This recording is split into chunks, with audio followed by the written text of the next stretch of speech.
Cyber dopamine here.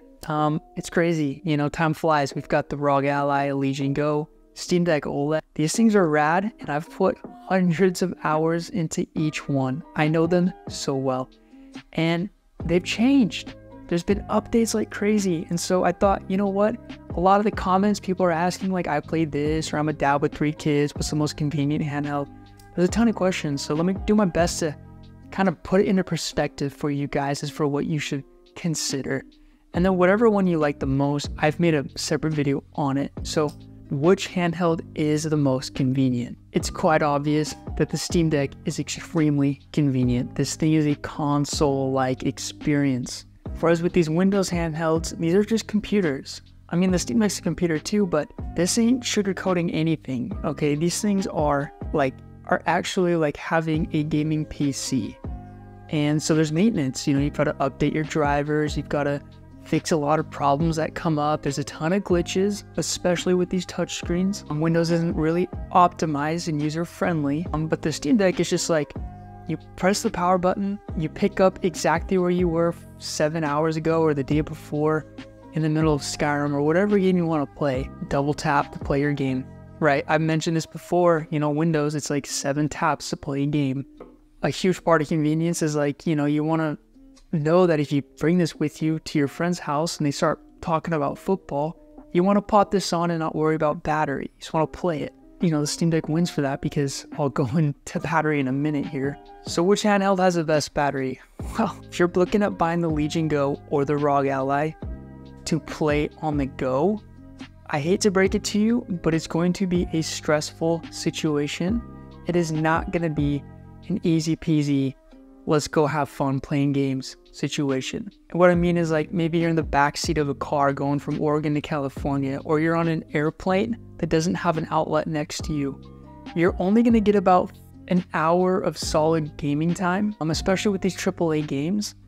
In the Legion Go, I get about an hour, 10 minutes, and then the ROG Ally, I'm getting like 50 minutes. And for some of you, that might be great, but the problem is that, you know, you want to play a game, you kind of want to get immersed in the game and you want to get consumed in it, and you get pretty like hyper focused, right?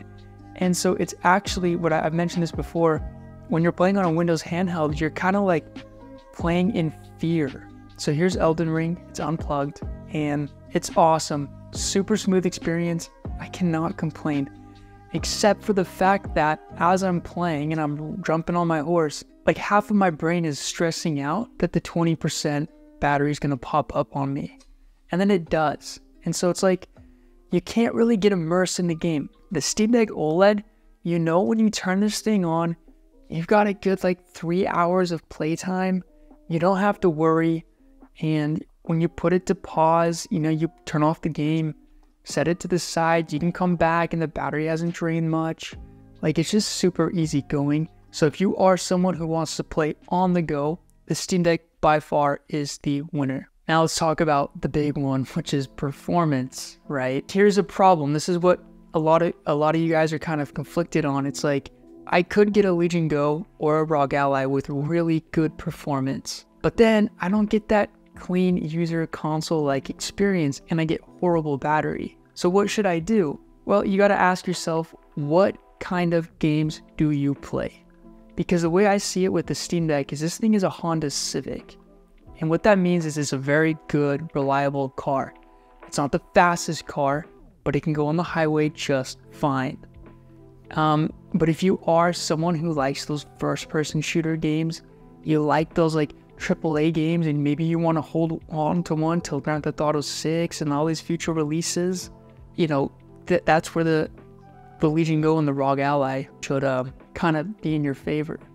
The way I see it is, the Steam Deck has the worst performance, but it's not bad performance. Like, it just does the job. If you're okay with 30 FPS, you're good to go. The Legion Go is second on the list because the Legion Go is second on the list. Reason being, it's actually more powerful on paper than the ROG Ally, just by like, you know, just by RAM.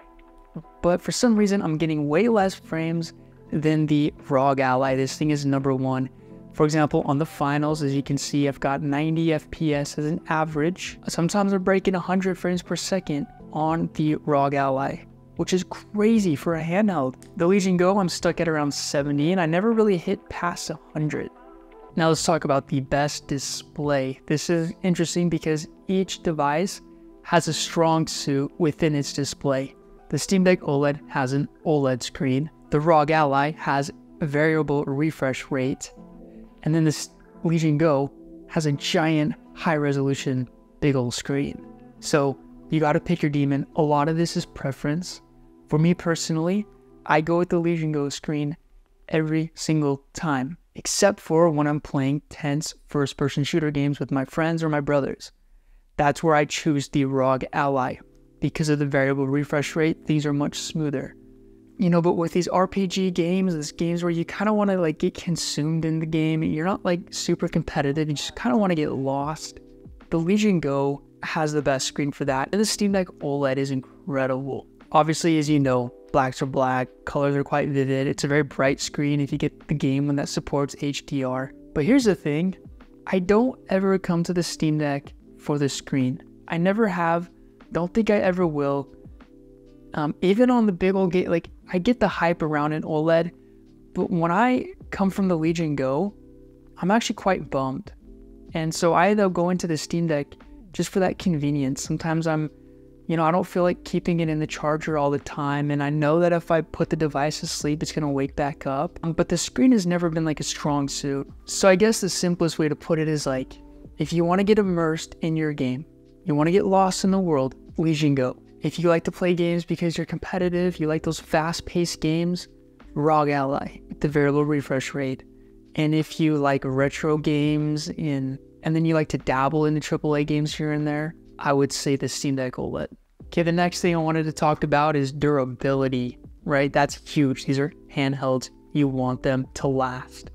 And there's been some interesting stories with these devices. Now, the Steam Deck OLED, I haven't messed it up, but I messed up my last Steam Deck by dropping it off the side of my bed. I broke the right bumper, and the back buttons are a little wiggly if you shake them. If I had to pick one that was the least durable, I would say it's going to be the Legion Go. And the reason being is because these controllers are detachable, which means there's a lot of room for wobbliness over time. The screen is also giant, and so it's prone and more prominent to screen damage, scratches, and things like that. I've taken this thing everywhere. I don't use a case for it. I haven't come across anything yet, but I can see myself coming across problems in the future if I keep treating it the way I do.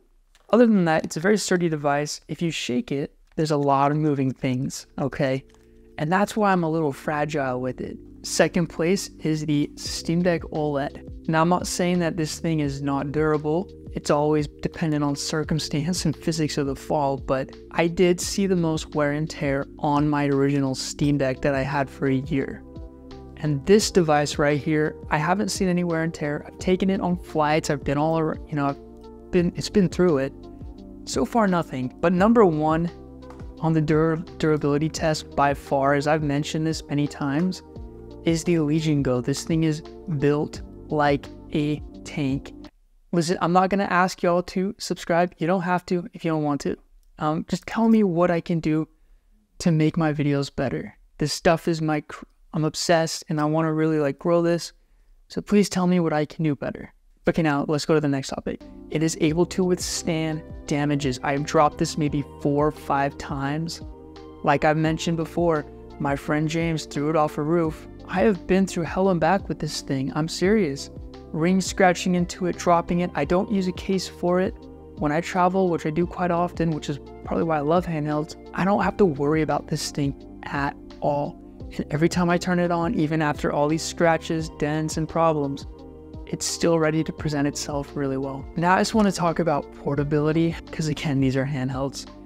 As far as form factor goes, it's quite obvious that the Legion Go is a big, giant beast of a machine in comparison to the other two. And it's quite problematic because you got to put it in the case, and the case is huge. It takes up like 40-50% of your backpack. So I don't recommend if you travel a lot. I mean, the Legion Go is a great experience, but the Steam Deck is a little bit smaller and a tad bit more sturdy, and the case is smaller as well. And then you won't have to worry so much about bringing a charger. You're not stressing all the time with battery. With this, it's like you have to pack up, put it in the case, bring some headphones because the audio is really bad, and bring a charger as well. And so that takes up a lot of your backpack, and it's like a lot of responsibility. Whereas the Steam Deck, you can feel comfortable in just putting it inside the case and going on about your day. Or you can tuck in the charger on the back side. And so really it's just one giant piece that you're worried about. The ROG Ally is the smallest and fittest of the three, but again, you're gonna have to bring the charger. However, I do think that this is the easiest one to just grab, throw in your bag, throw in the charger. Pulling it out's a piece of cake, you know, and you can hold it super sturdy. You don't have to worry about being in a safe environment with it. Like this thing, you can just kind of grab it, play it, charge it. But audio, speakers go a long way in playing your games. You need good speakers. Bad speakers kill, destroy the experience. Number 3 on the list is the Legion Go. These speakers, as I've mentioned before, they sound like a Tamagotchi, which really sucks because it's the most immersive handheld. So I end up putting on headphones most of the time. I'll deal with the audio and hope my brain gets used to it after coming back from these two devices, but like, it is not good. Okay. Number 2 in line is the Steamdeck OLED. These speakers are amazing. Okay. They do the job really well. There's not too many lows. There's not too much lows. What can you expect? The mids and the highs are good. They're clean. They can present to you what is shown on the screen very well. But number 1 on the list with the best audio is the ROG Ally. This thing, like I've mentioned before, finds a way to go around your ears almost like a set of headphones. And what's even crazier is like when it comes to like sound staging, so like if there's a bad guy over here running through the walls and you can hear him, you know, you can like hear him exactly, and you can accurately aim down your sights and shoot through that wall, and chances are you're gonna hit the person just because the sound stage is so good, which is so crazy. They're extremely loud. These speakers crank up. I never have it at full volume. The lows are heavier than the Steamdeck OLED. The mids are very clean and precise, and the highs do not pierce your ears, and they fill in the gaps that are necessary for a good gaming experience. Now let's talk about the best controls. I won't dive deep into this because they're just buttons, which for some of you it's a huge thing, but here's what I'll tell you. The ROG Ally controls, there are too many buttons that you never use that are actually quite annoying. And if you shake the device, you can hear them. You always end up accidentally clicking them. And they're very unnecessary because they're not programmed. And if you want to program these buttons to do something, you're going to have to go inside the game, go inside Legion space, configure things, and then like, I don't know, it's just a hassle. I've never messed with them. Then you've got the ROG Ally, which does not have a trackpad, which is extremely necessary if you like to spend time on Windows. Maybe you like dragging mods from one file to another, or you're kind of like doing things aside from gaming. You need a good trackpad because it makes your software experience much easier. This lacks that, but here's where this ROG Ally makes up in controls. And to me, that is latency, and that is latency. If you play first-person shooter games, you're going to be the most impressed with these controllers, okay? Because like I've mentioned this before, here's a slow-mo of the finals. Obviously there's latency on a handheld, what can you expect? But it's far less in the ROG Ally and Legion, far less than the Legion Go and Steamdeck OLED. Then you have gyro. You aim down your sights and you can tilt it. It's very accurate. And you can set the sensitivity to super high. That's a very convenient thing. And it doesn't have like, basically it doesn't have like bloatware. There's not unnecessary buttons that are just in the way. Like for example, M1 and M2, I don't need more. I never used all 4 on the Steam Deck, and I never touched the Legion Go once. The Steam Deck's controllers are great, especially if you like to play Baldur's Gate. They're very satisfying trackpads. They vibrate when you move them and they click. It's super, I love it. I love the joysticks. They're very stiff, which for me is good. The ROG Ally is very loose. Legion Go is very loose. And the 4, you know what? I'm not gonna keep going on about controls, but now, which handheld is the most future-proof? We've got some big titles coming up, and you sure want that confidence knowing you can play those games when they get released. I don't blame you. Some of you might look as far as Grand Theft Auto 6. Well, if I'm confident about one device that could actually handle these upcoming games really well, it is the ROG Ally. Because what it really boils down to is performance.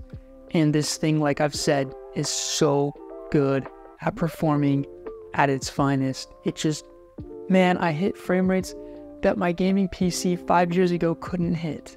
I mean, it's just crazy. Now, of course, this is a Windows device and it's not Valve, which means Asus, they're coming out with their new handheld, their new ROG Ally at the end of this year. Lenovo Legion, they're probably working on something new already. But the problem you're gonna get with these is that you will lose support over time. Whereas the next Steamdeck OLED isn't confirmed for another like 2 or 3 years or something. So, you know, Valve is working hard to keep this thing up to date with software updates and fixing problems like the Linux anti-cheat, things like that, you know. Now this is just like the big question I'm gonna narrow down. What should I get? It really depends on the game you play. So if you like to play first-person shooter games, Finals, Call of Duty Modern Warfare 2, I don't know, any high-tense, quick game where accuracy matters, you know, I'm picking the ROG Ally 10 times over. That variable refresh rate, smooth as butter, responsive, quick, gyro, low latency. This thing is just perfect for those first-person games. And then I'll plug it into a computer and use my mouse and keyboard. No latency. It feels perfect. If you're into RPG games, Elden Ring, Skyrim, Baldur's Gate, maybe, you know, Dragon's Dogma 2, Red Dead Redemption 2, 100% I recommend you get the Legion Go. The reason being is that that screen just kind of puts you in that world. And if you put on headphones, I mean, you're there. You're in the Wild West in Saint Denis. You know, it's a cool feeling. I remember playing Cyberpunk with this thing and I literally got chills. The ambience of the city, I mean, I couldn't believe I was experiencing this kind of immersion on a handheld. And same goes with the ROG Ally and Steam Deck. They don't lack immersion. This just does it a little bit better. Maybe you're a retro gamer. Okay, so maybe you like retro games. And you like to dabble into first person, and maybe you like to dabble into like good game, you know, and maybe you like to dabble into, you know, you like to step your feet into some AAA games, you know, then I tell you to get the Steam Deck because from an all-around perspective, the Steam Deck just seems to be the most convenient, the most reliable. It's never going to disappoint you unless it comes down to performance with future releases. It just does the job. Maybe you can't play Modern Warfare 2 on multiplayer, I get it. But chances are you're not buying a Steam Deck for that. So the Steam Deck is just like the best retro gaming or slash like I play everything kind of thing.